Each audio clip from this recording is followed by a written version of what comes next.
la réforme territoriale qui n'est toujours pas votée, qui a été au centre de la campagne départementale. Qu'est-ce qu'il faudra faire un jour? Est-ce qu'il faudra supprimer un échelon territorial? Est-ce qu'il faut revenir à la réforme que la droite avait proposée à l'époque de Nicolas Sarkozy? Comment on en sort de cette histoire? Alors l'élargissement des régions a redonné une pertinence au département.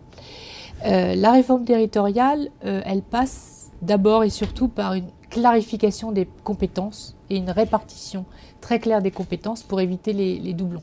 C'est pas évident pour l'instant. Non, c'est ce à quoi on a essayé de travailler au Sénat.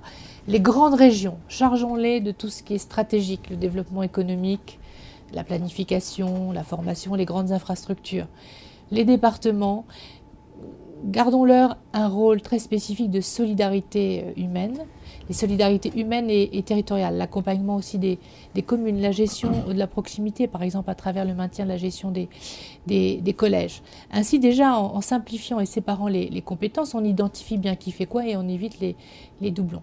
Maintenant, dans les années qui vont venir, les intercommunalités vont être amenées à se renforcer, mieux faire ensemble ce qu'on ne peut pas faire tout seul, sur le principe de la subsidiarité. Mais on voit bien que les difficultés budgétaires que rencontrent les communes, suite notamment aux baisses de dotation de l'État, elles sont amenées de plus en plus à travailler en réseau, mutualiser leurs services et coopérer.